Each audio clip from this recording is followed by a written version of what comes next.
estamos no meio de uma série falando sobre o que é o que é. Lembra daquela brincadeira? O que é o que é? Nós estamos falando sobre os pilares da fé cristã. E aí a gente começou falando sobre o que é o Evangelho. O princípio dessa série a gente falou o seguinte: igreja e Evangelho são duas coisas diferentes, não se misturam. Isso aí já gerou um bafafá danado. Igreja e Evangelho não se misturam, são duas coisas diferentes. Lógico que a gente estava falando da igreja instituição. E aí na primeira mensagem, se você não viu, está tudo no YouTube, youtube.com/capelachurch, talvez você esteja assistindo online, tem todas lá as outras mensagens. Na primeira mensagem nós falamos sobre o que é o Evangelho. A gente falou que o Evangelho não é uma má notícia, o Evangelho é uma boa notícia. Porque muita gente prega o Evangelho como uma má notícia. Você está condenado, você vai para o inferno, você precisa se arrepender, e por aí vai. Precisa de tudo? Sim, é tudo isso. Mas também é uma boa notícia. É uma boa notícia de um Deus amoroso, um Deus que ama, um Deus que perdoa, um Deus que salva. E aí nós falamos também que o Evangelho é o poder de Deus para salvar. Romanos 1,16, lembra? O Evangelho, nós não nos envergonhamos do Evangelho, porque o Evangelho é o poder de Cristo para salvar todo aquele que crê, primeiro os judeus, depois os gentios, porque no Evangelho se revela a justiça de Deus. Essa foi a primeira mensagem. Daí hoje nós vamos falar sobre o que é o Evangelho. Aliás, o que é o cristão. Semana que vem nós vamos falar como o cristão deve se comportar. Se você não quiser ser ofendido, não venha semana que vem. Semana que vem, tudo que você imagina de ruim, eu vou falar para você. Então, se você não quiser ser ofendido, não venha. Mas hoje nós vamos falar sobre o que é o cristão, para dar uma base fundamental para essa mensagem da semana que vem. O que é o cristão? Tem algumas coisas que eu anotei aqui. Semana passada eu fiz um exercício interessante. Vou fazer de novo. Embora a gente tenha muitos visitantes, né? Vá se acostumando se você quiser voltar na capela. Aqui normalmente é assim. Pergunte aí no pessoal da sua mesa, antes da gente começar, para você, na sua mesa, o que é o cristão. Você tem 2 minutos para discutir. O que é o cristão? Vai, 2 minutos.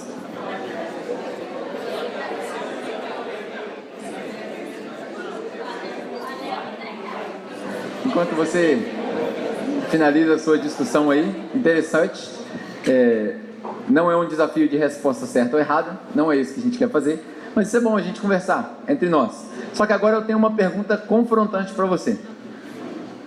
Primeiro você discutiu aí o que é o cristão, então agora eu vou te dar mais 2 minutos para você discutir o seguinte: por que é que o cristão é tão diferente do Cristo? 2 minutos, vai.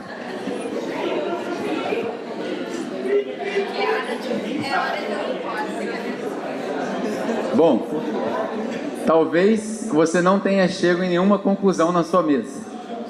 Bem-vindo ao clube. Tem uma semana que eu estou tentando descobrir a resposta dessa pergunta. A Sara já está revoltada aqui. Ela falou assim: se o cristão é diferente de Cristo, então não é cristão. Já meteu o pé na mesa já. Enfim, como eu disse, não é um exercício de certo ou errado. Mas algumas coisas que eu anotei aqui talvez seja parecido com o que você falou. Se você perguntar para as pessoas, eu vi algumas pesquisas essa semana. Se você perguntar para as pessoas na rua, em qualquer lugar do mundo, o que você acha de Jesus Cristo? As pessoas vão falar: foi um cara legal, uma boa pessoa, foi um ótimo líder, uns vão falar que é o Filho de Deus, foi uma pessoa com valores morais altíssimos, enfim, tudo de bom. Raramente você vai achar alguém falando que Jesus era um pilantra, safado, sem vergonha. Raramente você acha isso. Até o ateu, se ele admitir a existência de Cristo, que se ele não admitir a existência da pessoa do Cristo, ele provavelmente não estudou história na 5ª série, mas, tirando isso, normalmente as pessoas vão falar que Jesus Cristo, a pessoa de Jesus Cristo, foi uma ótima pessoa. Aí você pergunta para essa mesma pessoa: e o cristão? O que você acha do cristão? Cristão é safado, sem vergonha, pilantra. Tem até um ditado que a gente fala, né? Negócio com crente, dinheiro na frente. Olha que vergonha.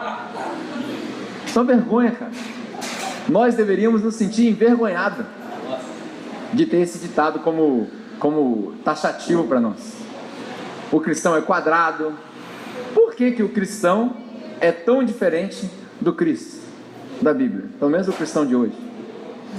Uma das coisas que eu acredito que seja o maior problema da nossa sociedade pós-moderna é um negócio chamado dicionário.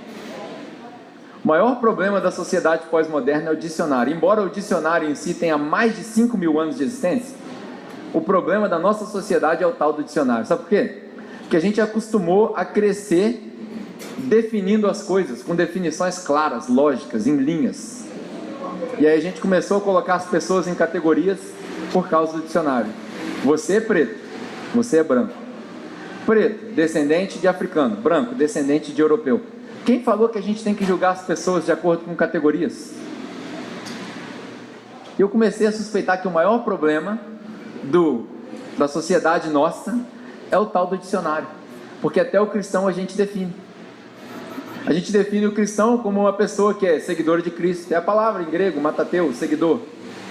A gente define o cristão como o cara que vai na igreja. Olha a definição do dicionário. Eu anotei aqui a definição do dicionário do cristão. O cristão é aquele que é batizado, aquele que adere ao cristianismo ou religião monoteísta, abraâmica, praticamente um muçulmano. Monoteísta, abraâmica, centrada nos ensinamentos de Jesus, é a única diferença para os islamistas, que é centrada nos ensinamentos de Muhammad, profetizados na Bíblia. E aí tem uma segunda definição: o cristão é aquele que professa o credo dos apóstolos. Crê em Deus Pai, Todo-Poderoso, Criador dos céus e da terra. Quem lembra disso aqui? Quando era pequenininho na igreja, né? Crê em Deus Pai, Todo-Poderoso, Criador dos céus e da terra. Jesus Cristo, seu Filho encarnado, nascido da Virgem Maria, morreu, papapá. Creio no Espírito Santo, na igreja, na comunhão dos irmãos. Esse é o credo dos apóstolos. Se você crê nessas coisas, de acordo com o dicionário, você é cristão. Só que não é só isso. Não pode ser só isso. Essas definições que a gente criaram um Cristo diferente. Por que o cristão de hoje é tão diferente do Cristo da Bíblia? Eu acho que é porque nós criamos um Cristo que é ator da Globo. O Cristo ator da Globo é aquele Cristo forte, musculoso, loiro, de olhos azuis, que morreu na cruz, não tinha uma mancha de sangue no rosto dele, só aquela lagrimazinha de sangue, sabe? Um Cristo ídolo, o Cristo que a gente criou. E aí esse Cristo é o Cristo que está mais preocupado com seus bens do que com o seu bem. Não é esse o Cristo que a gente encontra por aí hoje? Está mais preocupado com aquilo que você tem do que com o seu próprio bem. Prega-se mais a sua prosperidade do que a sua eternidade. Prega-se mais prosperidade do que posteridade. Esse é o Cristo que nós inventamos. Por isso que o cristão que adere ao cristianismo, que é a religião da igreja, e o evangelho e a igreja não se misturam, é tão diferente do Cristo da Bíblia. Parece, e agora vai doer, parece que essa religião, essa eu vou ter que ler, porque eu escrevi uma frase gigantesca. Presta bem atenção.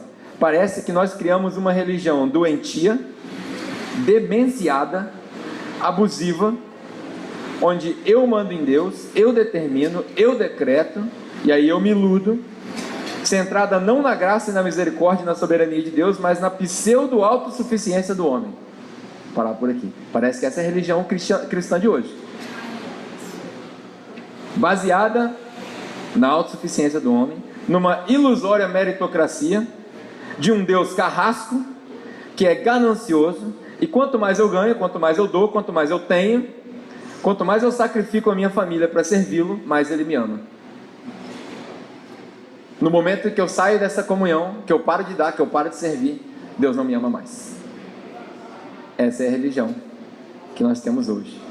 Quantos de nós não saímos da igreja, perdemos os amigos? Quantos de nós crescemos na mesma igreja e depois que saiu, teve que arrumar um outro ciclo de amizade, porque agora você é desviado, agora você não tem comunhão com Cristo mais? Que absurdo é esse? Que igreja é essa? Cadê a graça? Cadê a misericórdia? Cadê o cristão? Se o cristão era para ser parecido com Cristo, cadê a busca pela ovelha perdida, se é que você está perdido? Essa é a religião que nós criamos hoje. Por isso é que o cristão é tão diferente do Cristo. Nós criamos uma religião que a gente, olha que interessante, a gente enfatiza, dependendo de onde você veio, a gente enfatiza os extremos. Um extremo vai dizer que não importa o que você faz, você é salvo pela graça, através da fé. Isso é Efésios capítulo 2, versículo 8. Se eu sou salvo pela graça, através da fé, eu não preciso fazer nada. Esse é um extremo, que não entendeu nada, mas é um extremo. No outro extremo, Você tem que fazer tudo, porque a fé sem obra é morta. Aí a pessoa defende só esse extremo, dependendo de onde ela vem, e também não encontra a verdade. Por quê? Mais uma vez, a culpa está na nossa herança cultural. Nós somos acostumados a pensar de forma linear, onde existe um começo, meio e fim, ação e reação, raciocínio lógico linear. A nossa cultura ocidental é assim. Por isso a gente só defende um extremo ou o outro. Só que Jesus era acostumado com a tensão no meio dos extremos. Na tensão entre a graça e a prática se encontra a verdade de Cristo. Os orientais são assim. Os orientais nunca vão te dar um absoluto. É assim por causa disso, ponto final. Nunca. Toda conversa com o oriental, quando você conversar, isso aqui, como é que faz? Ele vai começar assim: depende. Depende. Você é salvo pela graça? Depende. Você é salvo pela graça, através da fé. Para quê? Nós já vimos isso na série de Efésios. Para quê? Para as boas obras, que foram preparadas para você de antemão. Então existe uma tensão entre a graça salvadora e a sua responsabilidade, sempre. E é ali que Jesus encontra a verdade que Ele quer te revelar. Nós precisamos aprender a ficar confortável no meio dos dois. Ah, mas tem obra? Tem. Mas também tem graça? Tem. Qual que é certo, qual que é errado? Nenhum. Os dois. Olha a dicotomia. Qual que é certo, qual que é errado? Nenhum. Qual que é certo, qual que é errado? Os dois. Captou? Nós precisamos aprender a ficar confortável com isso. Só assim a gente vai conseguir ser cristão igual a Cristo. Porque se você for cristão igual a igreja, você tem que se encaixar numa caixinha. Uns vestem saia, os outros calçam. Uns cortam cabelo, outros não. Uns fumam, outros não. Uns bebem, outros não. Uns são sem vergonha e pecam na segunda-feira sem vergonha nenhuma, outros não. Uns vão ao templo e oram: graças te dou, Pai, porque não sou pecador como eles. Outros vão ao templo e oram: graças te dou, Pai, porque o Senhor é misericordioso, eu sou pecador. São os extremos. Ambos confessam a Cristo. Qual está certo, qual está errado? Nenhum. E os dois. Captou? Esse é o cristão. A gente precisa ter essa maturidade. A gente precisa descobrir isso nas Escrituras. E aí eu quero te dar algumas bases, muita Bíblia, algumas bases para a gente poder fundamentar a mensagem da semana que vem. O que é o cristão? Primeira vez que o cristão foi chamado de cristão está em Atos capítulo 11. Se você tiver sua Bíblia, quiser abrir, nós vamos estudar um pedacinho dessa passagem e depois vou te dar várias outras passagens. Atos capítulo 11.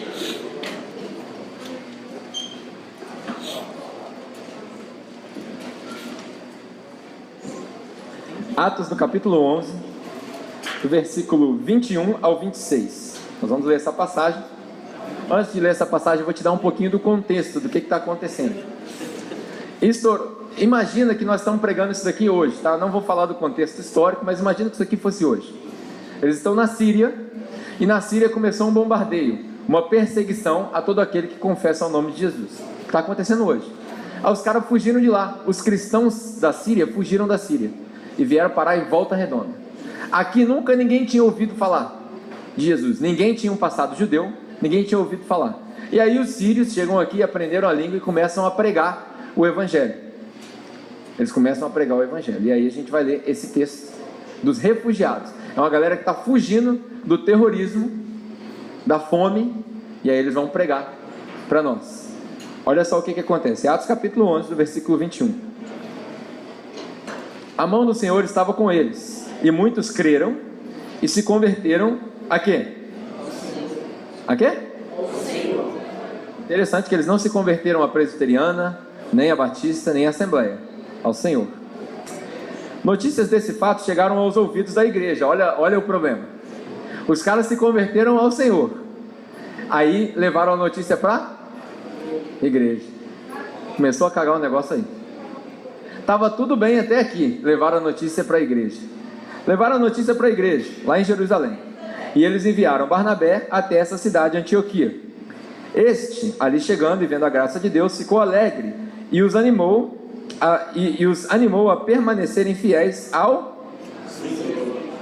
Note que não é fiel à igreja. Já viu esse negócio de manda juramento na igreja? Quando você vai virar diácono, presbítero? Eu juro. Fiéis ao Senhor, de todo o coração. Ele era um homem bom, cheio do Espírito Santo e de fé, e muitas pessoas foram acrescentadas ao Senhor. Interessante que não fala igreja aqui, né, cara? Então Barnabé foi a Tarso procurar Saulo, e quando o encontrou, o levou para Antioquia. Assim, durante um ano inteiro, Barnabé e Saulo se reuniram com a igreja e ensinaram a muitos. Em Antioquia, os discípulos foram pela primeira vez chamados de cristãos. Olha que interessante. Pela primeira vez, eles foram chamados de cristãos. Por que eles foram chamados de cristãos? Por quê? Algumas coisas interessantes aqui. Primeiro, quando Barnabé chegou ali, ele viu que a graça de Deus estava sobre aquele povo. Era visível. E aí ele deu uma recomendação para eles: permaneçam fiéis ao Senhor. Como que os caras se converteram ao Senhor? Nós estamos falando aqui de Cristo. Eles chegaram lá e pregaram o quê? Cristo nasceu da Virgem, viveu uma vida perfeita, morreu uma morte em sacrifício por nós, ressuscitou, apareceu para mais de 500 pessoas, ascendeu ao céu e prometeu que vai voltar. Esse é o Cristo.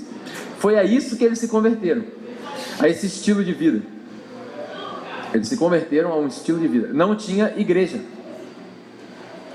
Você reparou que aqui não tinha igreja? Ainda não, vai ter, mas não tinha. Os refugiados chegaram na cidade: o que vocês estão fazendo aqui? Rapaz, nós estamos vindo correndo porque a gente entendeu que Cristo é Cristo mesmo, é o cara que a gente estava esperando. Eles se converteram a um estilo de vida. E aí eles passaram um ano ensinando ali. Pela primeira vez eles foram chamados de cristãos. Era um apelido pejorativo, que significava os pequeninos cristos. Era isso que significava. Por que eles foram chamados de cristãos? A resposta para essa pergunta vai te mostrar a tensão entre graça e prática. No próximo versículo, no versículo 27, você vai ver que eles fizeram algo que induziu as pessoas a os chamarem de cristãos. Leia aí para você ver. Versículo 27 não, versículo 29. Os discípulos, os matateus, os imitadores, os discípulos, cada um segundo as suas possibilidades, decidiram providenciar ajuda para os irmãos que viviam na Judéia, e o fizeram enviando suas ofertas aos presbíteros pelas mãos de Barnabé e Saulo. Olha só que interessante. Quer saber se o cara é crente mesmo? Põe a mão no bolso dele. Por incrível que pareça, cara, embora a gente não goste de falar de dinheiro, o que incentivou as pessoas a chamarem eles de cristão pela primeira vez foi a compaixão que eles tiveram com os outros que passavam necessidade. Não foi a quantidade de conhecimento, embora só havia mestres ali naquela cidade ensinando. Paulo estava ali ensinando, Barnabé estava ensinando, vários teólogos da cidade de discípulos estavam ali ensinando, e não foi por isso que eles eram conhecidos como os cristãos. Eles eram conhecidos porque eles eram semelhantes a Cristo. Quando Cristo fala que se bater de um lado você dá o outro, se pedir a túnica você dá a camisa, se pedir para andar uma milha você anda duas, essa compaixão, quando Cristo andava pela rua e via que tinha um cego, que ele teve compaixão. Quando ele viu uma mulher com um problema de sangue, que ele teve compaixão. Quando a filha de Jairo pareceu, que ele teve compaixão. Essa compaixão, o sentir o que o outro sentiu, foi o que identificou eles como cristãos. Foi ali que a galera falou assim: peraí, esses caras estão fazendo igual alguém que nós já ouvimos falar. Esse alguém era Jesus. Vamos chamar esses caras de cristãos. E ali eles receberam um apelido pela primeira vez. Minha pergunta para você: se olharem para a sua vida, as pessoas conseguem te chamar de cristão sem ouvir sua profissão de fé? Se olharem para a sua vida, as pessoas conseguem te chamar de cristãos sem ouvirem a sua profissão de fé? As suas atitudes são coerentes com as suas palavras? Você tem amado o seu próximo? Você tem amado o seu marido, a sua esposa? Você tem honrado os seus compromissos? Você chega na hora no seu trabalho? Você trabalha como se fosse para Cristo e não para o seu chefe? Você é chefe como se fosse para Cristo e não para o seu empregado? Se as pessoas não conseguem te definir como cristão sem ouvir a sua profissão de fé, é sinal de que você de fato não é cristão. Ouch. Se as pessoas não conseguem te definir como cristão pelas suas atitudes, é sinal de que você não é cristão. Deve ser por isso que Paulo fala várias vezes, quando ele escreve para as igrejas, ele fala assim: se é que vocês ouviram o evangelho de fato. Provavelmente ele tinha dúvidas, porque ele fala assim: Gálatas, quem foi que os enganou? Por que vocês deixaram que as pessoas te enganassem? Eu vim até vocês, eu preguei um evangelho, agora vocês estão ouvindo essa baboseira? Vocês estão deixando se enganar? Se é que vocês ouviram o evangelho. Você tem vários benefícios por ser cristão, mas uma das responsabilidades que você tem é não se deixar enganar. Você não pode se deixar enganar. E como é que você vai saber que você não está sendo enganado? Infelizmente, você precisa fazer um negócio que nós brasileiros não estamos acostumados. Você precisa ler a Bíblia. Como é que você pode dizer que quer ter comunhão com Deus se você não conhece nem o que Ele deixou escrito? Tem gente que quer a revelação sobrenatural, mas não consegue terminar nem a natural. Desafiozinho bobo para você. Você já leu a Bíblia? Alguma vez você já leu a Bíblia na sua vida inteira? Não? Então você não conhece Deus por inteiro. Pelo menos o que se pode conhecer. Você conhece parte dele. Uau! Dever de casa, leia a Bíblia. Me lembro que quando eu me converti, talvez, assim como Maria Madalena, né, quando ela lava os pés de Jesus, se é que é Maria Madalena, né, uma das Maria lá, tinha tanta Maria na Bíblia, quando ela lava o pé de Jesus, aí os caras reclamam e tal, ele fala: deixa ela fazer um negócio, cara. Ela está fazendo isso daí porque ela pecou muito, então ela entende o perdão dela. Então eu, como tive um perdão extraordinário, quando Jesus me salvou, eu fui para a igreja depois de ser salvo. Eu não fui salvo na igreja. E aí, quando assisti o culto, devo ter aceitado Jesus umas 5 vezes, e aí eu fui lá no pastor no final do culto e falei: e aí, o que eu tenho que fazer? Porque a gente está acostumado com esse raciocínio linear, eu tinha que fazer alguma coisa. Aí ele, para me tirar, né, viu que eu já era meio rebelde, já na cara, falou: ó, vai para casa e lê a Bíblia. Beleza, fui para casa, domingo seguinte não fui na igreja, no outro domingo eu voltei, cheguei para ele e falei assim: acabei. Falei nem oi, falei: acabei. Acabou o quê, menino? Acabei, ó. Você mandou eu ler a Bíblia? Eu li. Ele olhou para mim com uma cara de espanto, esperou uns 10 segundos, falou para mim assim: o que você entendeu? Eu falei: nada. Entendi nada. Tem uns nomes estranhos, chega numa parte que é uma matança danada, sangue para tudo quanto é lado, não entendi nada. E tudo quebrado, não dá para entender nada. Ele falou assim: é lógico, você leu tudo errado. Eu falei: a culpa é sua, você mandou eu ler, eu li, de Gênesis até Apocalipse. Ele: não é assim que lê, cara. Você tem que começar em Mateus. Eu falei: que livro maluco é esse? Você começa no meio, termina no começo. Nunca vi isso. Aí voltei, fui ler aos poucos. Mas se você não lê Bíblia, você não vai conhecer Deus. Você pode até ter sonhos, revelações, mas você não vai conhecer Deus por inteiro, vai ficar faltando um pedacinho. Leia a sua Bíblia. Algumas coisas para a gente fundamentar a mensagem da semana que vem, e aí eu paro por aqui e a gente termina. O que é o cristão? Se você gosta de anotar, é hora de você anotar. O que é o cristão? Primeiro, o cristão é aquele que foi lavado. Carro quando está sujo, sabe? Você vai lá e lava. Foi lavado. Quando Jesus, na última ceia que ele teve com os discípulos dele, ele dá um exemplo para eles e ele lava os pés dos discípulos. Jesus se ajoelha e lava os pés dos discípulos. E aí ele fala para Pedro o seguinte: Pedro, se eu não te lavar, você não pode ter parte comigo. Olha que interessante. Se Jesus não te lavar, você não pode ter parte com ele. Por isso que a gente cantou essa música aqui. Você vai sair com ela lembrando agora. Você vai chegar em casa cantando as músicas tradicionais de igreja agora. Sua família vai ficar doidinha. Se neste sangue lavado, mais alvo que a neve serei. Você só pode ser cristão se você for lavado. Se você não for lavado, você não é cristão. Captou? Essa música é uma lição para você. Primeiro, o cristão é lavado. Está em João 13, se você quiser referência. João capítulo 13, versículo 8. Segundo, o cristão é um reflexo de Cristo. O cristão é um reflexo de Cristo. O que é o reflexo? Você olha no espelho. Se você olhar no espelho, se você for preto, você vai ver uma imagem preta ou branca? Se você for branco, você vai olhar no espelho, você vai ver uma imagem preta ou branca? Branca. Se você tiver de roupa, você vai ver uma imagem de roupa ou pelado? Bem idiota essa pergunta, né? Se você é um reflexo de Cristo, eu olhar para você, eu tenho que ver o quê? Será que eu estou vendo Cristo? Será que eu vejo Cristo no palavrão, Será que eu vejo Cristo no maltrato? Será que eu vejo Cristo na falta de organização?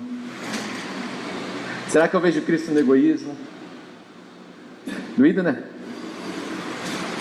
O cristão é um reflexo de Cristo, porque ele fala para os discípulos: eu fiz isso porque isso é um exemplo, vocês vão ter que fazer a mesma coisa. Ainda em João capítulo 13, o cristão é uma extensão. Jesus fala para os discípulos o seguinte: eu sou a verdadeira videira, vocês são os galhos, vocês são os ramos. Quando você passa na rua e vê alguém sofrendo por injustiça social, você não precisa orar para ver se você vai ajudar, você só ajuda, porque Cristo ali naquele momento é você. Por isso que a gente fala na igreja que o próximo é seu, não é da igreja.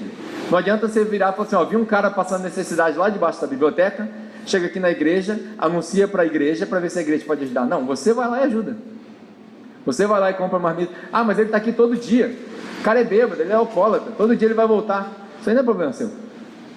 Você também é pecador, você peca todo dia. Não é problema seu. Se você tem, você ajuda. Oh, mas isso aí é falta de responsabilidade financeira. Não, isso é egoísmo seu mesmo, do seu coração. R$10 não vai te fazer falta. Você vai lá e ajuda. Você é uma extensão. O cristão também é dependente. Se você for autossuficiente, você provavelmente não é cristão. Se tudo que você faz só depende de você, do seu braço, você provavelmente não é cristão. Todo cristão precisa passar por aquelas oportunidades na vida onde ele fala assim: agora não tem mais jeito. Ou Deus faz um milagre, ou eu estou lascado. O cristão é dependente. Por quê? João 15 ainda, quando ele fala: eu sou a verdadeira videira, vocês são os ramos. No versículo 5 ele fala: sem mim vocês não podem fazer nada. Sabe o que é a palavra, sabe o que nada significa em grego? Nada. Nada, neca, zero. Sem Cristo não dá para fazer nada. O cristão é também odiado e perseguido. Sabe que a gente acostumou a ouvir a pregação de que nós somos mais que vencedores. Aleluia, glória a Deus. Nós somos sim, mas você também é odiado e perseguido. João capítulo 16, Jesus fala: eles me trataram mal, você acha que eles vão te tratar bem? A não ser que você não seja cristão. O mundo não vai te entender. Você é para ser inconformado, odiado, perseguido. Se você não estiver sofrendo perseguição, provavelmente você não está sendo cristão. Se ninguém te persegue por causa de nada, você está vivendo conformado com o mundo. O cristão é também odiado. O cristão, ele é um sacrifício. Sabe quando as pessoas falam assim que se você aceitar Jesus, sua vida vai acabar seus problemas? O cristão é um sacrifício. Romanos no capítulo 12, Paulo fala o seguinte: que vocês entreguem a sua vida como um sacrifício vivo. Só que para entregar a sua vida como um sacrifício, você precisa ser inconformado. Inconformado, que é o versículo 2 do capítulo 12 de Romanos.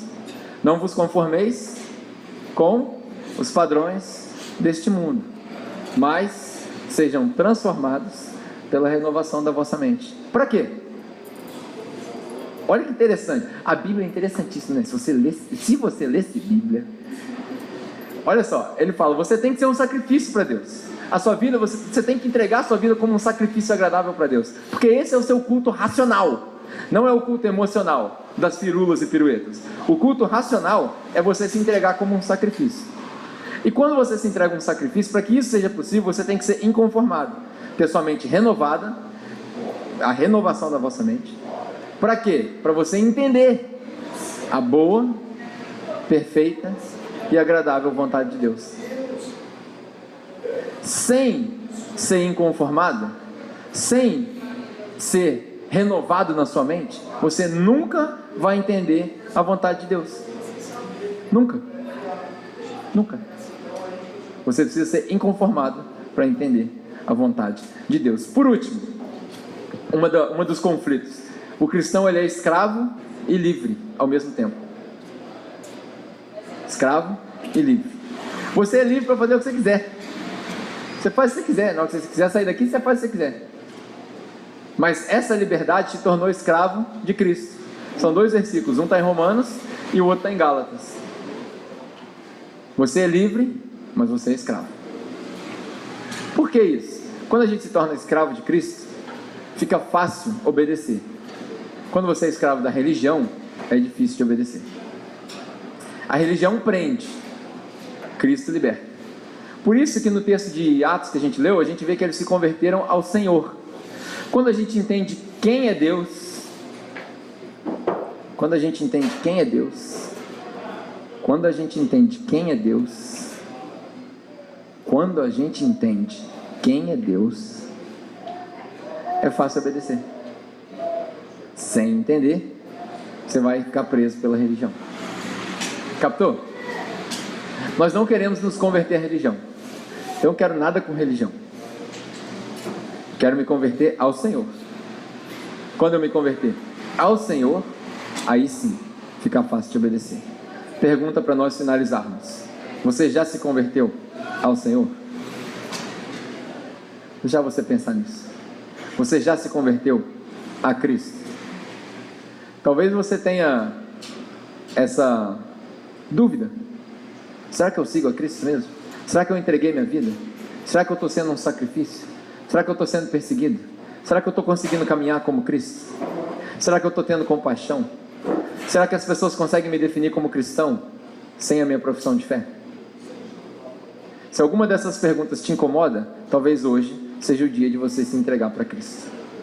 Talvez hoje seja o dia de você se converter ao Senhor. Não estou te convidando para fazer parte de um clube, nem de uma igreja. Você é livre para frequentar qualquer igreja. Inclusive, se você não quiser vir aqui, para nós você faz um favor, porque vive cheio. Então você pode ir para outro lugar se você quiser. Mas você já se converteu ao Senhor? Se não, hoje você tem essa oportunidade. Ah, como é que faz? Preciso fazer uma oração? Preciso levantar minha mão? Não. É uma decisão que você toma aqui, ó. Quando você se decidir, você vai pegar uma Bíblia lá atrás, que é de presente para você. Você vai conhecer a Deus. Você vai continuar conhecendo a Deus. E na hora certa, como o Bernardo falou para mim essa semana, sem ninguém te perguntar, você vai falar assim para mim: como é que faz para batizar? Eu vou falar: só pular na água. Simples. É assim que funciona. A vida com Cristo é simples assim. A gente aqui complica. Amém? Semana que vem nós vamos apanhar um pouquinho mais.